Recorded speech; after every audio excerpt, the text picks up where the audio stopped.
Munduran ceng. Oke guys, balik lagi di podcast Agama Islam. Jadi kali ini kita bakal ngebahas gimana caranya mahasiswa Telkom University itu jadi mahasiswa yang rahmatan lil alamin. Nah, jadi biar jadi rahmatan lil alamin itu gimana caranya, Bang? Jadi gini. Gimana? Sebagai mahasiswa Telkom, jadi kita nih selain mentingin akademik, kita juga harus mentingin nilai-nilai Islam. Oh, gitu. Nah, jadi kayak moral spiritual lu.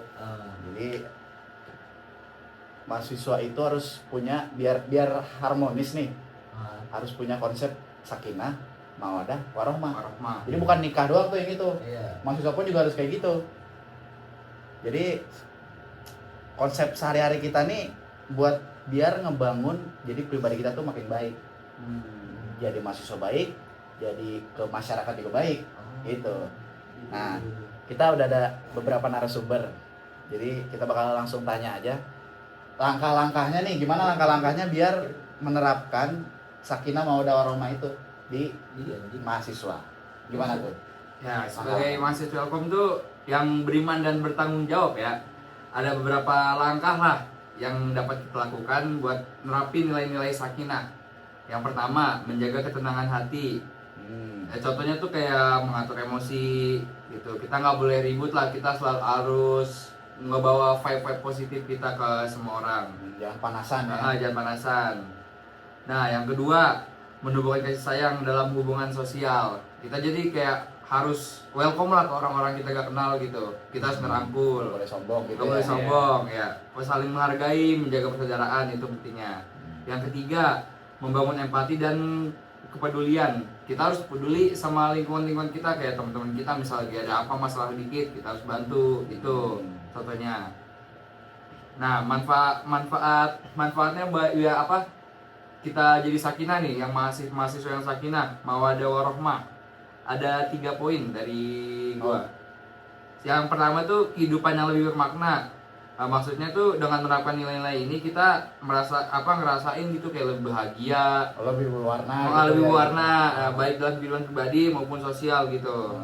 Yang kedua, hubungannya lebih harmonis. Nah, dari harmonis ini kita banyak lah dapat kasih sayang walaupun dari teman kita atau apapun, itu yang bikin kita nyaman juga sebagai mahasiswa di kampus, benar. Nah, yang ketiga, keberhasilan akademik dan non akademik. Itu contohnya kayak kita memperbagus nilai-nilai kita yang akademik contohnya, biar orang tua kita bangga. Sama non akademiknya mungkin kita nyari prestasi, relasi yang lain-lainnya gitu. Berarti tugas nggak boleh telat gitu ya. Tugas nggak boleh telat, benar. Ingat ya. Tugas nggak boleh telat. Oke. Nah. Udah berarti? Atau ada yang mau nambahin? Udah. Dari gue itu aja. Oke, berarti kayak gitu ya untuk sakinah mawaddah warahmah tuh contoh-contohnya, langkah-langkahnya untuk menjadi mahasiswa yang harmonis. Oke, langsung selanjutnya, selain sakinah mawaddah warahmah, kita juga harus merhatiin nih nilai-nilai atau aspek-aspek nilai-nilai kehidupan agama Islam. Contohnya tuh ada akidah, syariah, sama akhlak. Nah, akhlak nih penting nih, harus punya akhlak. Jadi buat ngebangun pribadi yang lebih baik juga gitu. Langsung kita tanya lagi ke narasumber. Pertanyaannya itu tentang akidah, syariah, sama akhlak. Untuk membangun kepribadian kita jadi lebih baik tuh gimana? Oke, untuk yang pertama mungkin akidah bagi mahasiswa dulu mungkin ya. Oke. Nah, untuk akidah bagi mahasiswa itu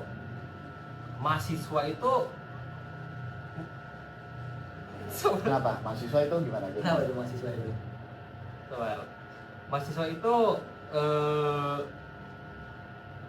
harus punya akidah yang kuat supaya menjadi sumber motivasi dan kekuatan dalam menjalani berbagai ujian hidup. Jadi contohnya apa ya? Banyak lah contoh ujian hidup di kampus ini. Misal kayak deadline tugas. Iya, gitu. Gimana nih deadline ini? Diajak bolos gitu kan. Banyak tuh. Ada kayak gitu. Ada malas karena main motor gitu. Ujian ketiduran ya, karena sudah ketiduran. Oke, apa? Terus selanjutnya ada syariah bagi mahasiswa. Nah, kalau syariah buat mahasiswa ini harus memahami dan menjalankan syariah dengan baik, akan memastikan bahwa tidak hanya sukses di dunia tapi juga mendapatkan kebahagiaan di akhirat. Jadi kita tuh harus memahami syariah Islam, jadi supaya kita tuh sejahtera di dunia dan di akhirat gitu. Oh, jadi kuliah juga harus tetap sholat juga, harus Iya, tetap beramal gitu. beramal gitu, mengikuti ajaran-ajaran Islam yang ada di kampus gitu. Terus ada akhlak buat mahasiswa. Nah, untuk akhlak ini paling penting nih. Oh iya benar, itu semuanya itu apa? Nah, soalnya di kampus kita ini banyak yang gak punya akhlak kan sebenarnya ya.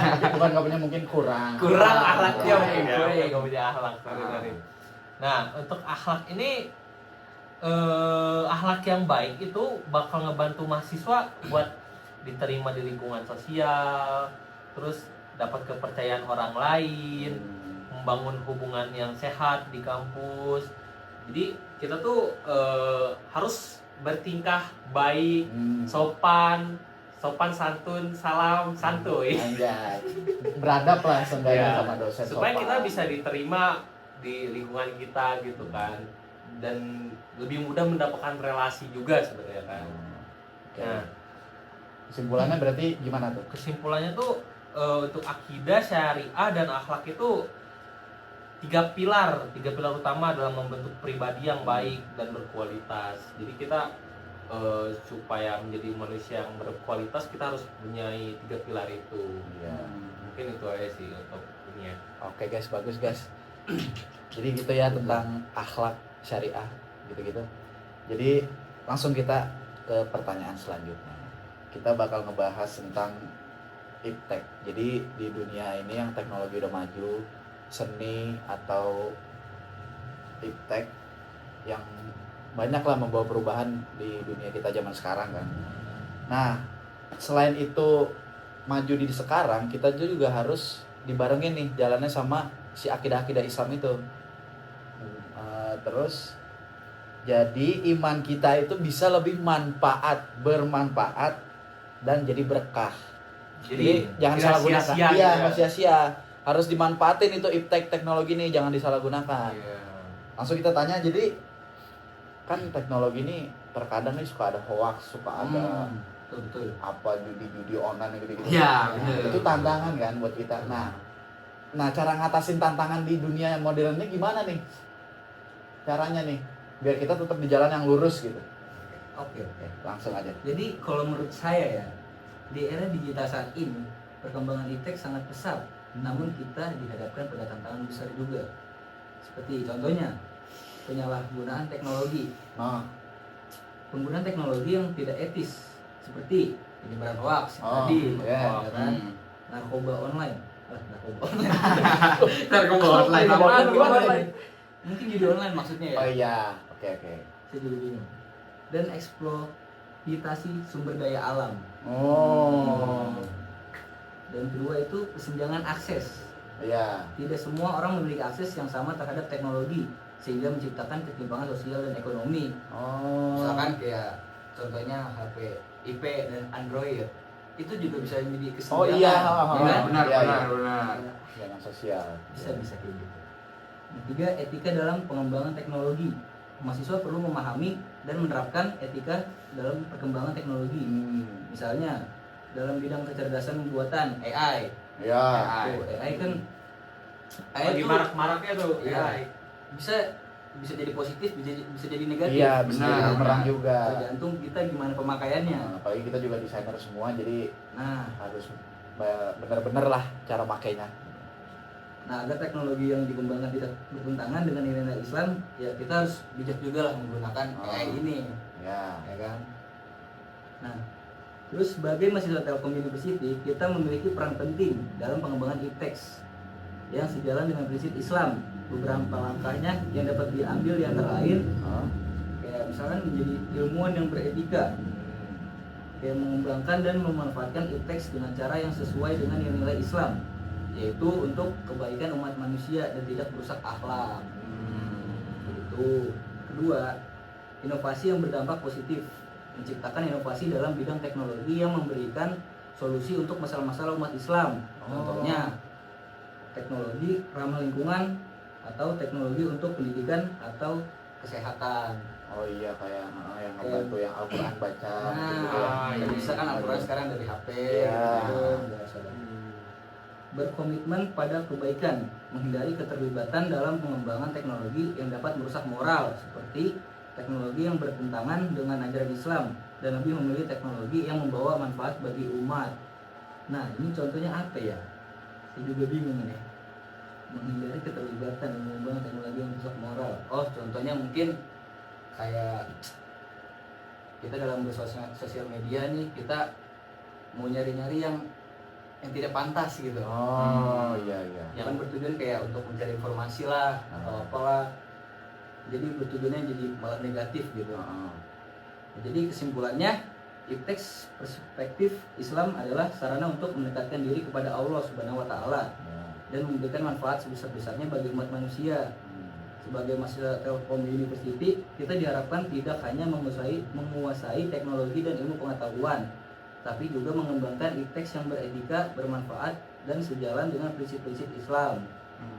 Nah, jadi ya demikianlah menurut saya ya tentang IPTEX ini dalam Islam. Oh gitu guys, jadi guys seru guys. Jadi semoga kalian mengerti ya. Jadi kita tadi udah bahas IPTEX barusan, terus tadi ada akidah, syariah, ada akhlak, sama sakinah mawaddah warahmah buat kita mahasiswa ini. Jadi mungkin segitu aja dari kita. Kurang lebihnya mohon maaf. Semoga dimengerti materinya. Assalamualaikum warahmatullahi wabarakatuh. Assalamualaikum. Waalaikumsalam warahmatullahi wabarakatuh.